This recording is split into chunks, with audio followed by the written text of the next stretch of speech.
people do give up. Like I've seen, like you call one time or two times and it's like, well, they didn't answer. It's not a good lead, I guess. And they start making all these like weird stories in their head about like what this lead is and what this is not. It's just running it like an emergency room. It is like 100% go. And you just, another patient. All right, guys, welcome to the Phone Warriors podcast that unlocks the secrets of real estate success, one call at a time. I'm your host, Dean Clark, and we also have Richard Damsky. Hello. And I'm Richard Damsky. I'm Richard Damsky. Together, we've closed over $1 billion in real estate deals. And in this podcast, we're sharing our battle-tested strategies, tips, and stories that have made us the phone warriors of the industry. I love it. Emily, do you have anything to say? And I'm Emily Brown. I'm down in Raleigh, North Carolina. All right. From cold calling techniques that convert to negotiating like a pro, we're here to equip you with the skills and mindset to conquer your real estate goals. So grab your headset, get ready to dial in and join us in the trenches as we transform you into a true phone warrior. Let's get started. Let's go, people. All right. So the topic of today, everybody, is expired listings. And that's, I could say, Rich and Emily, I think we all agree here that expired listings is probably our foundation of how we get our seller business. Would you guys agree? That's definitely how I build my business. Yes. All right, cool. So the first thing I was thinking about with expireds, honestly, was, what is so attractive to us when it comes to expireds? Like Rich, I guess we'll start with you because like, obviously, I have a different definition of it. For me, it's always been it's predictable. There's always going to be someone coming up there and showing up every single day. It's a predictable source of revenue that you can count on, assuming you know what you're doing and how to talk. So Rich, what about you? No, I agree. So expired listings is how we both built our business, right? And so what's so attractive about them is that we know that they signed a listing agreement with some realtor that was out there, right? And for whatever reason, that realtor was not able to perform to sell their house, right? So I like to think about it as the low-hanging fruit, right? So low-hanging fruit meaning, listen, they signed a contract, they're potentially ready, willing, and able to potentially work with another agent. So, why not come to us with our proven track records, our techniques to be able to sell a property? Do you agree? Yeah. Emily, what about you? Yeah, I think there's like a limiting belief that expireds aren't motivated from what I've found, but you have to look at their actions, right? I mean, they interviewed agents, they signed a listing agreement, and it came to market. And I think a lot of times they just aligned with the wrong agent in most cases. A lot of the expireds that I've taken personally, they took the advice of a friend, they went with the neighbor, they went with the family member, and they were just misguided. And so they're just looking for somebody that can point them in the right direction and, get the home sold. So I think, that's kind of been my hyper focus recently, is just every single morning calling the new expireds. And then Emily, can you actually talk about that? Because you had probably one of the biggest breakouts that I've seen personally. I've never seen someone have a breakout of just expired focused listing seller business in a matter of I think it was 3 months or so. You were just calling like crazy, and it just so happened that the market turned, so you were able to you had like a doubling of, let's say, of the numbers that you can call. So can you talk about that a little bit, about what was in your mindset then as you were calling to get that seller business and to have the success that you had? I think you were listing close to 10 a month, at least for the first and second quarters. And so if you can talk about that, that'll be, I think, super helpful. Yeah. For me, I was pretty buyer heavy, right? Because I'm on a team. And so we do a ton of buyer business, and I was getting burnt out. It was during COVID. And so I was just running around constantly nonstop. And I was like, if I really want to take control of my business, I'm either going to call expireds or I'm going to call for sale by owners. So I flipped a coin. I was like, I'm going to start with expired. And so I didn't really start hyper focused on expires until I guess it was end of last year. Things started slowing down a little bit. So I just was consistent with my actions, right? And I think that's what it all comes down to, is if you're consistent with it, you're showing up, doing it every single day, you can't lose. And so I just kept showing up, I kept calling, and eventually I started landing appointments. And then you build that confidence, the more appointments you go on, the more listings you take. It's just like a spiral effect. So Yeah. I think And it's then just, actually, can you talk about that? Like you're like, how do you stay consistent? That's a question in the phone wars that comes up. It seems like with a lot of agents, they either are newer in the business. How do you stay consistent? And Rich, you can answer that next, because you know, obviously there's a lot of different thoughts on that. well, I think it's us joining forces and starting our phone warriors, right? So I wanted to show up for you guys. I wanted to show up for the other agents in the group. So that is what really kind of spearheaded everything. Was I'm going to show up. I've got to be present. We're leaders of this group. So showing up every day consistently. And when you start doing something day in and day out, it gets ingrained in you. And so you're like, okay, this is just part of my routine. It feels natural, and then things just start happening. So I think that's the hardest thing for people, is just to get into that routine and just start that consistency piece. So, And do you Yeah, that's suggest huge. that there's any better times to call? Because I know a lot of agents, they're scared to call at 7:45. They're scared to call at 8 a.m. They might even be scared to call at 9 a.m. Right? But do you I see any know. difference in the time that you call, whether it be morning, afternoon, or night? I think you have to try all of it, right? I think you can't just call once and hope that it works. And I think that's what a lot of agents do, is they call at 7:45 or 8 in the morning. They don't get the response. They don't get the pickups. And so they're like, you know what, this isn't working for me. I'm just going to try something different. I'm going to call FSBOs, or I'm going to whatever. So I call in the morning, I call in the afternoon, I call in the evening. There's no really pattern to it. It's just constantly just picking up and calling multiple times. I think it's 17 times you have to reach out to someone before you actually get an appointment in some cases. So sure, you're going to get, people that answer on the first call, but it's the last man standing. So if you're Emily, didn't you it, set a record? Sorry, didn't you set a record for like calling someone? I think you posted something in the group. Like it was like, what was it? It was like 16 times from the same number, and finally they picked up, and it yeah, was like you got it the is. listing, and that was it, right? 100%. You just got to wear them out, right? And so I think that's key. And so most people are going to give up after 3 or 4 calls. Sometimes my best conversions are the older expireds. It's the ones that people aren't calling anymore. They've given up. And so I go after those. So I'm like, okay, they've already been worn out 3 weeks ago. They're probably not getting as many calls. I'm going to tackle them now, and I'm just going to keep calling. So I wish there was a set formula that we could give people, but it's just a matter of consistency and just continuing to call and call and call and call. So Yeah, I mean, what for about me, you? yeah, I was gonna say, for me, this is, I think, the whole like thing about like people do give up. Like I've seen, like you call 1 time or 2 times, and it's like, oh, they didn't answer. I guess it's not a good lead. I guess, and they start making all these like weird stories in their head about like what this lead is and what this is not. And like at the end of the day, but you have to also realize in the times that we are in 2023, calling expires, I think, is a lot different than when it was in 1985 versus 2005. And what I mean by that is the time has gotten compressed. In other words, there's so many distractions for these expireds to go different directions at an instantaneously. As an example, I called the guy this morning. He's telling me he found someone on Google yesterday, and they already have signed paperwork as of like that night. And it's like, that is crazy that you found someone on Google that quickly. So how do you get around that?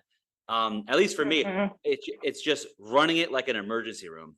It is like It's a great 100% analogy, emergency room. go, and you just another patient, but you keep calling, like you said, and that, because unless you can control the narrative of compressing that time down, I think for expires guys, you're gonna have a very hard time with that particular lead source.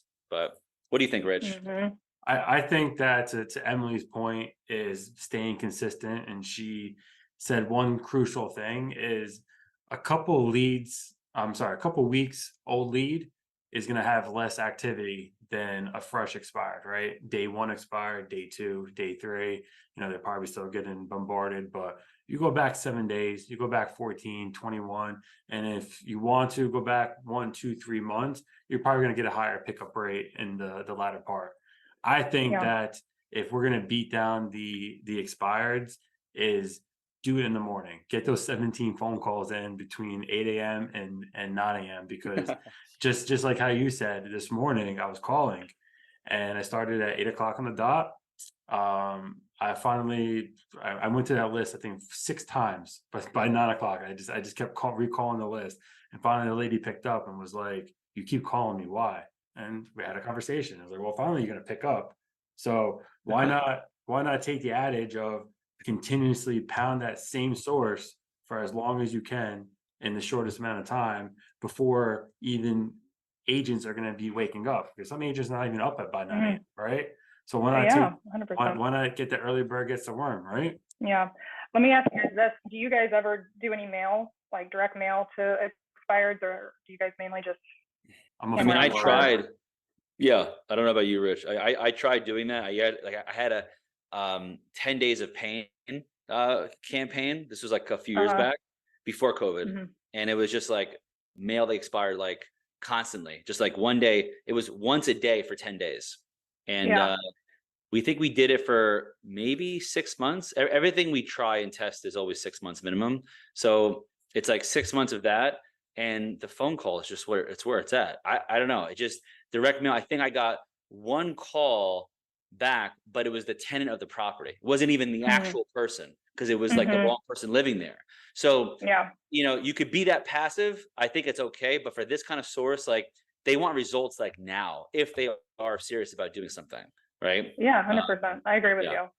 I've tested mailing. I'm starting to do it just to see. I'm calling them, of course, but I'm like, what, for the ones that aren't answering, I still want to reach them. So I'm sending like letters. I'm doing it two ways. I'm doing like a casual letter, like handwritten letter. Hey, is your home still on the market? If so, can you give me a call? Hmm. So I'm doing like a case Nice. study right now. I'm trying that. And then I'm also sending actual more formal letter in a bright green envelope, handwriting it out, and then sending it to them that way. So I'm just going to try to touch them multiple times, because what I'm finding in my market, I don't know if this is true or not, but when I talk to people and the expires that I have taken, I've asked them, I'm like, can you share with me how many calls you got? And in my market, they're like, I could probably count. I've got 30 in a day. I don't know why I answered your call. I thought it was the doctor's office. I just, whatever. So I'm like, okay, I'm obviously going to keep calling because I know that works for me, but I'm also going to try to email them. I'm going to try to maybe drop off a packet in the mail, and then I'm going to also physically mail something just to see. So I'll share how that Yeah. starts working, but I don't know. That's I cool. And think maybe every market's different. Maybe down in Raleigh, North Carolina, Cary, the whole area where you're exactly. at, maybe mailers is it's like a nice supplement to get maybe a few calls a week just from that. Rich, what do you think about Exactly. the mailer side? listen, I've done mailers, right? I've done, similar, to your, 10 days of pain. And for me, it's, I rather use sweat equity over check equity, right? Mhm. And that's just me personally. I'd rather just pound the phones and figure a way out how to get in front of them, and or if that means just going knocking on their door, somehow, some way, we're going to get in front of the contact. So that's just me. I built my business strictly on the phones, and I don't see a reason why I got to deviate. 12 years later. Yeah. And and, I was and what do you guys? Okay, so pivoting to, I think also an issue or a problem that I've seen happening within in general, like the phone warriors and other people that are calling with us on Zooms, is that it seems to be the narrative is that there's not a lot of expires right now. Their narrative is there's not enough numbers to call, so they think they look at it as like, well, it doesn't work for me. To like going back to that point, how do you guys like I guess think about in that way? Like, is there always enough numbers to call? Do they have to expand an area? What would you suggest, I guess, to some of these people in here to do for that?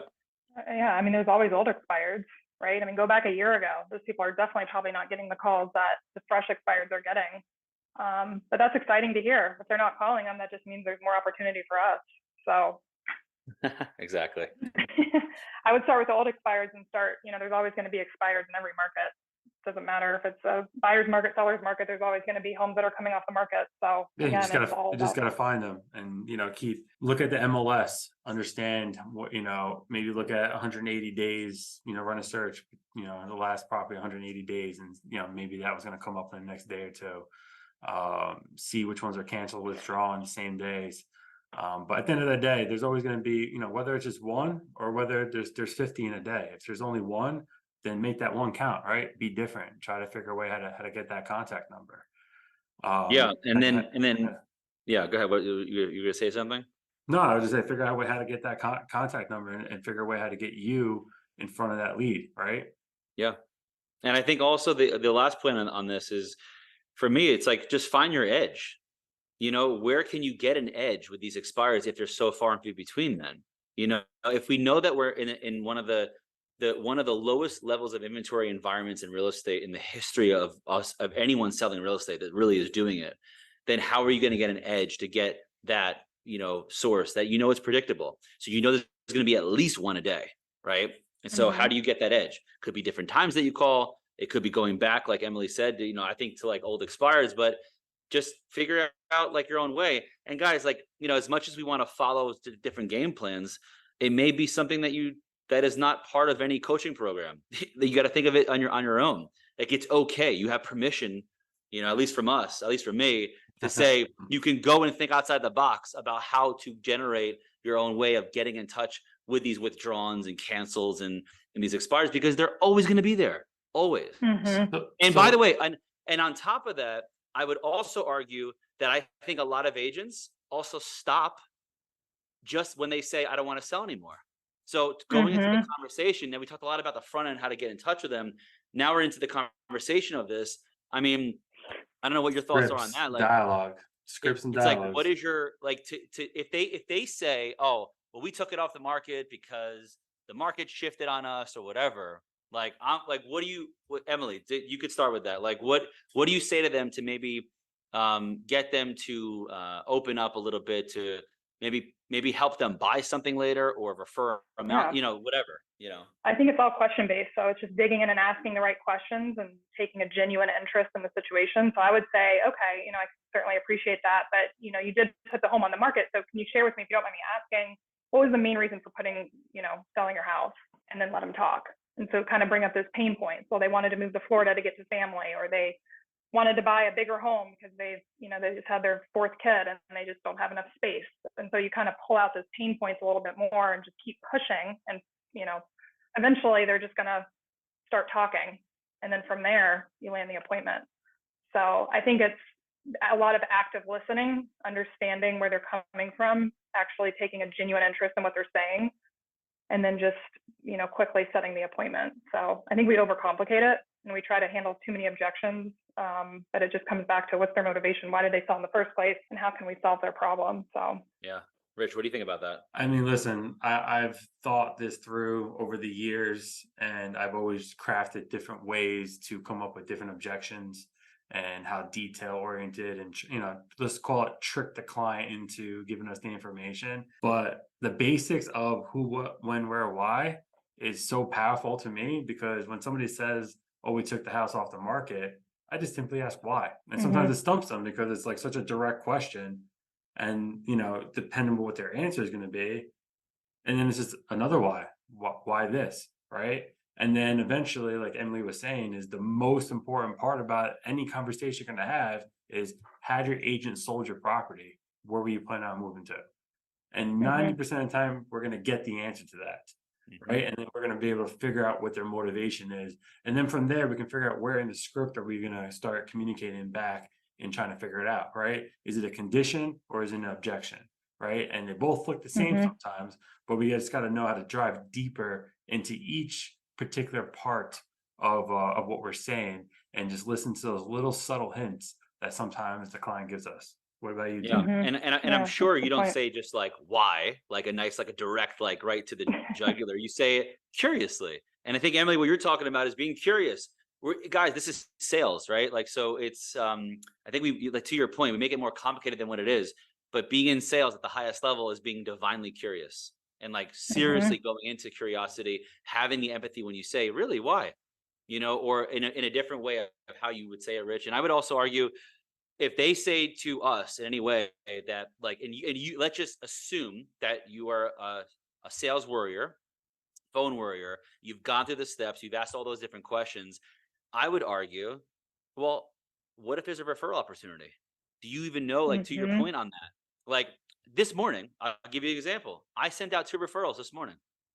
When they said, I'm taking off the market, we're not going to be doing anything, I sent out a referral to actually Charlotte, North Carolina. Actually, it's posted in the group right now. And that was as a mhm, result. And he was like so happy that we were even doing this. So the thing is, I think there's more. It's not always just getting an appointment, getting a listing. I think it's also digging deeper to find out what is their pain point, to your point, Emily and Rich, to mhm. help them get what they want, which is they want to move. And if they still like to move, that's fine. Then let's figure out a way to create the solution for them. You Yeah, know, I love that. You're so so good with referrals, Dean. I feel like you do a good job at that, and then they appreciate it, and then they remember you. So even if it's like, well, we can't do anything physically now because the school year started, it's just not an option. they're going to remember you in 5 months or whenever it is that they want to sell because you provided value. And that's what it And comes even, down to. yeah, and even if they don't, guess what? It's a talking point for me. Hey, I put you in Exactly. touch with, Mary Smith down in Charlotte, North Carolina, whoever it is. And it's like, now, like, oh yeah, you were the guy. Oh, got it. Awesome. Yeah, we still Yeah, didn't sell. We still didn't put it on the market. Oh yeah, why don't you come over now? Well, now I've made that connection, that synergy, right? So it's like all exactly. that. And I Rich, what were you guarantee you, of gonna the say? 30 or 40 calls we're getting, nobody's doing that. So, I mean, yeah. Absolutely. Listen, I do have a couple quick questions, right? Like, kind of switch gears a little bit, right? One thing that we were talking about is calling clients, right? So where are we getting the phone numbers? Where are you guys getting the phone numbers from? For the average agent who's never picked up the phone before, who doesn't even know what expired listing is, where are you getting the phone numbers from? the Vulcan phone 7, book. right? What'd you say? Yeah, I was kidding. I said the phone book. Yeah, Vulcan 7. You guys both use that, right? Vulcan Yeah. 7, absolutely. Okay. I use Espresso Agent, which is like a knockoff version of Vulcan. It's the same data.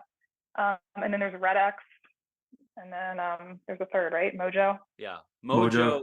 Yeah, I've used Mojo more for like the dialer, but I mean, Vulcan 7 provides all the data to that. Not a knock on Mojo. I mean, hopefully we there's something there with, with them maybe in the future, but the data just isn't the same in my opinion at all, like compared to what they have there. So yeah, though that's how we're getting the phone numbers. I mean, guys, even I'll put it out there. If you are questioning how to get phone numbers of sellers, just type in Google.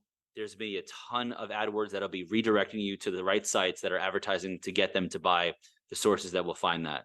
Okay. Yeah, you got Spookio, you got True People Search. Yeah, True which is People Search is a free, big one. which Yeah, is free. Yeah. definitely. Yeah. And then we kind of touched upon it, but like the dialers, right? Use Espresso, Vulcan 7, Mojo, RedX. All of them have a dialer that's built into it. But have you guys ever hand dialed before? I do. Yeah, I like hand dialing because it keeps me focused and it keeps me off social media. Same I here. have, So, I have to do. work on that a little bit. That's Yeah. awesome, Emily. Actually, I mean, that's has that worked for you, like Emily? Like, have you been able to get more It contacts does. that way? Because I know who was it? Dan Mum said he did it. So I was like, I'm going to try it because I find myself as I'm going through the dialer. So I just do a single line dialer. I'm like on Facebook, I'm on Instagram, and I'm not focused. And so I'm like, I need to figure out how to either I'm going to delete the app while I'm prospecting, or I'm going to figure out another way. So I was like, I'm going to start hand dialing. I know it's a pain, but I think it'll keep me focused. And so, it takes a little more time, but that's what I'm doing right now. Yeah, Absolutely. I'm a little bit too impatient for the hand dialing at the moment, but because Mojo seems to be working for me, so that's all good. I seem, what's interesting, when you call them a few times like in a row, I seem to get more pickups anyway. So the first round out of, let's say, 10 expires, I'll probably speak to 2 to 3 at the first round. Then the next round I go through, I'll probably speak to 4 to 5. So now I'm already 50-60% of the list is already done. And I just have like the extra stragglers that just, it's an LLC or some other random, number or whatever that you can't get. But hand dialing, if that works for you guys, yeah, it's awesome. Are you guys texting much, or do you guys do a whole lot of texting? If they don't answer, do you text them and say, hey? No, never. I don't text. I have time sensitive information I need to share with you. What's that? No texting. If I'm feeling adventurous, you'll get a voicemail from me randomly. But other than that, yeah, I used to do no. voicemails too. People question about that, right, Rich? Like, should you drop a voicemail? Should you not? I used to, but like the days are, that was 10 years ago, honestly, that I used to drop voicemails, and it actually worked, is what I'm saying. I don't know about you, but I do. I do leave voicemails because I don't think many people are. I think people are just moving on to the next one. And one of the listings I took earlier in the year is because I left a voicemail. They said, I've got a ton of calls, but you're the only person that left me a voicemail. I didn't know who all these people were calling. So absolutely. Yeah. I don't know. Well, listen, I know we're coming up on time. We actually have about 4 minutes left. A couple of quick questions. Dean and Emily, what advice would you give to any agent out there who's either fearful to make these calls, or just advice about expire listings? I would say partner up with somebody, start role playing to get comfortable with the scripts and the dialogue. Join a group, join our Phone Warriors group, join an accountability group so you don't feel alone. Because it is intimidating, I think, for all of us when we first started. I'm sure we had reservations and concerns about just calling people out of the blue, but the more you do it consistently, the easier it gets. So I would say find a partner join an accountability group and role play.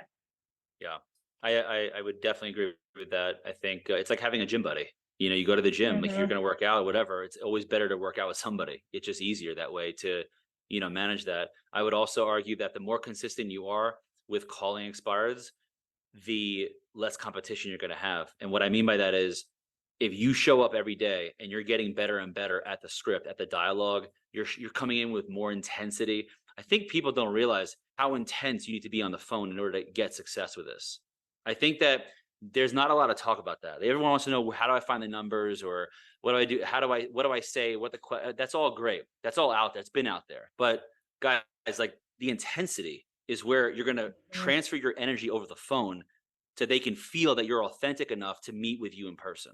And I think if you don't work on that, and that's how you get better, and that's what gets the competition away. And also keep in mind, with all the robocalling going on and also the ISA work that is happening out there with all these bigger teams that you're competing with, and maybe your local market if you're an individual agent, or if you're on a team that doesn't have ISAs, but other teams are calling those with ISAs. If someone says to you, "Oh, I have 30 people call me," in my opinion, that means only really 4 to 5 people called you. And I would say half that list are probably ISAs that are calling you from the Philippines or somewhere else. And your competition is actually only two other agents that are doing it. And if you're on level 10 of your energy, level 10 of your intensity, and you know what you're saying, you have virtually no competition. So it's how you look at it, Yeah, I love that. That's so true. Yeah. What about you, Rich? The advice I would give: Yeah. don't be feared. Don't fear the phone. The other person on the other end of that line could be having a bad day if they say something mean to you. Don't take what they say so literally. Brush it off. Laugh. Laughter's great, right? Because it keeps you happy, keeps you. Laughter's just great, Yeah. right? Joke around with the person on the other end. If if they're saying that, saying anything negative to you. But the Yeah. only advice I would say is just keep going. Don't let anybody get in the way of your appointment. Don't let anybody get in the way of your dreams. Don't let anybody get in the way just from you overall as a human. So that'd be my suggestion. Just keep going, stay consistent. It's just a phone. Just at the end of the day, it's just a phone. Keep making a call, because you're always, 10 no's is any closer to a yes. Yeah, it's true. They don't know who you are. So if you mess up, you hang up. You call them tomorrow. So Exactly. I'll call them in 20 minutes. you can, Nice. I've done Good that. stuff. All right. That's Well, good. listen, Awesome, guys. any final, last 60 seconds here. Anybody have any final words they want to say? Anything? Prospect with us. Yeah, Don't be I was going to alone. say the same thing. We have over what? How many members now do we have, guys, in the group? We're up to 600, 500? 570. Yeah, 575, I think now. All right. So Yeah. 575. And real quick, while I'm thinking about it, how can they find the information, and how can they get a hold of both of you if anybody wants to DM you? Facebook. Just go on Facebook, join the phone words that way. And you can find our personal information on the group as well. Yeah. At the Dean Clark group, at the Adamski team, and was it at the call group for you? Sure, that's perfect. All right, guys. See you all next week.